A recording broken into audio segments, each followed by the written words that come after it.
अस्सलाम वालेकुम दोस्तों, आप इस वक्त मौजूद हैं विड्स बॉक्स पर।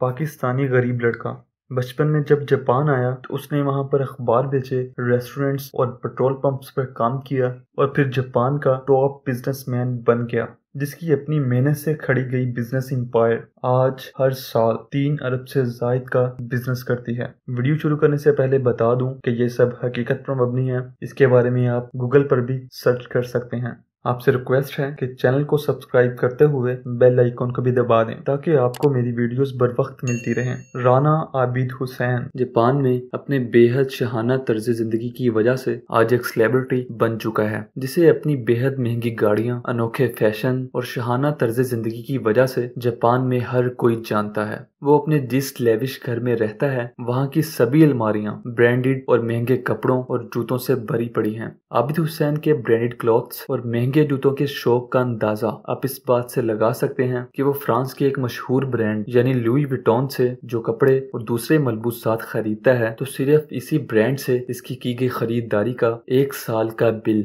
1 करोड़ से 3 करोड़ तक बन जाता है। पिछले साल अपने इस खास कस्टमर यानी राना आबिद हुसैन को लुई विटॉन कंपनी ने एक कस्टम मेड स्पेशल सूट तोहफे के तौर पर दिया, जिसकी कीमत 14 से 18 लाख रुपए थी।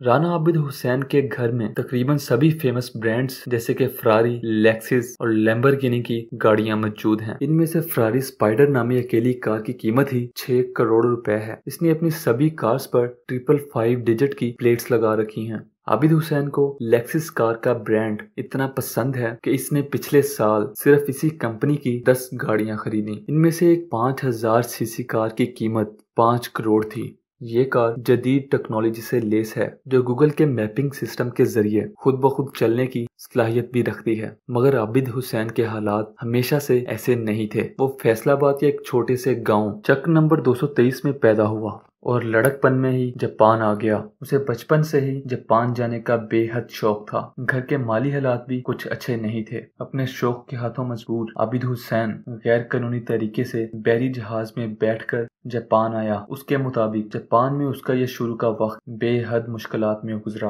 वो दिन को रोजगार की तलाश में निकल जाता और रात को एक पार्क में जाकर जमीन पर ही सो जाता। उसे इन दिनों कुछ मेहनत तलब जॉब्स भी करना पड़ी, जैसे कि वो रोज सुबह 3 बजे उठकर अखबार बेचने चला जाता और दिन में रेस्टोरेंट्स में छोटे मोटे काम करता। मेहनत का आदी आबिद हुसैन आहिस्ता आहिस्ता जापान के कल्चर और सोसाइटी को पूरी तरह समझ गया। कई सालों की मेहनत से उसके पास इतना पैसा जमा हो चुका था कि वो कोई छोटा मोटा कारोबार कर लेता। इसने देखा कि जापान में नई और पुरानी गाड़ियों की बेहद डिमांड थी। जापान न सिर्फ नई गाड़ियां और ट्रक्स वगैरह बनाता था, बल्कि ये इन्हें दूसरे ममालिक को एक्सपोर्ट भी करता था। लिहाजा आबिद हुसैन ने इसी कारोबार में आहिस्ता आहिस्ता कदम जमाना शुरू कर दिए और कुछ ही सालों में उसका ये बिजनेस प्लान इतना कामयाब हो गया कि वो न सिर्फ दुनिया भर से ट्रक्स और गाड़ियां जापान में मंगवा कर सेल करने लगा, बल्कि उसकी ये कंपनी जापान में बनाई गई नई और लोगों से खरीदी गई पुरानी गाड़ियां भी दूसरे ममालिक को सेल करने लगी। और आज ये वक्त आ चुका है कि जापान से एक्सपोर्ट होने वाले हिनो कंपनी के 90% ट्रक्स राना आबिद हुसैन एक्सपोर्ट करता है और इसकी ट्रक्स को इंपोर्ट और एक्सपोर्ट करने वाली कंपनी ने सिर्फ पिछले साल ही 3 अरब का कारोबार किया था।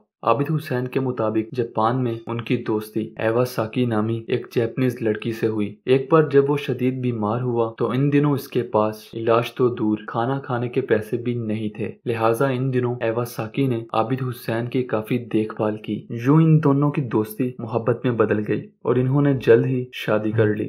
राना आबिद हुसैन एक मुहिब्बे वतन पाकिस्तानी भी है, जो बाहर रहते हुए भी अपने कल्चर और लोगों से बेहद मोहब्बत करता है। वो शाहिद खान अफरीदी फाउंडेशन के साथ मिलकर हॉस्पिटल्स और फुटपाथ पे सोने वाले बेघर लोगों के लिए न सिर्फ खुद चैरिटी करता है, बल्कि वो जापान की बिजनेस कम्युनिटी को भी चैरिटी करने की दावत देता रहता है। एक बार वो अपनी गाड़ी के पास मौजूद था जब उसे 3 लड़कों ने किडनैप कर लिया। उन्होंने आबिद हुसैन से 3 करोड़ तवान का मुतालबा किया।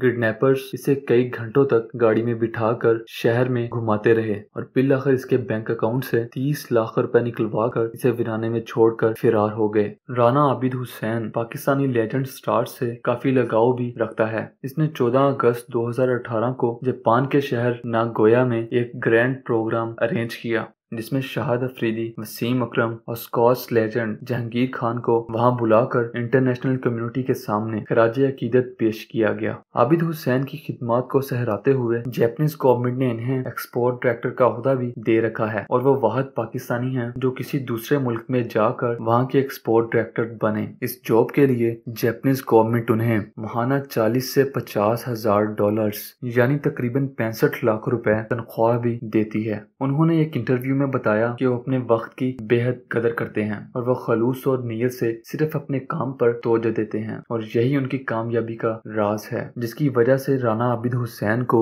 न सिर्फ पाकिस्तान बल्कि जापान में भी हर कोई कदर की निगाह से देखता है। फ्रेंड्स, उम्मीद करता हूँ कि आपको वीडियो पसंद आई होगी। अगर आपको वीडियो पसंद आए तो इसे लाइक कीजिए और चैनल को सब्सक्राइब करते हुए बेल की आइकॉन को भी दबा दें ताकि बर वक्त मेरी वीडियोस आप तक पहुंचती रहें। वीडियो के बारे में अपनी राय का इजहार कमेंट सेक्शन में जरूर करें। अपना और सबका ख्याल रखें। मिलता हूं आपसे नेक्स्ट वीडियो में, तब तक के लिए खुदा हाफिज।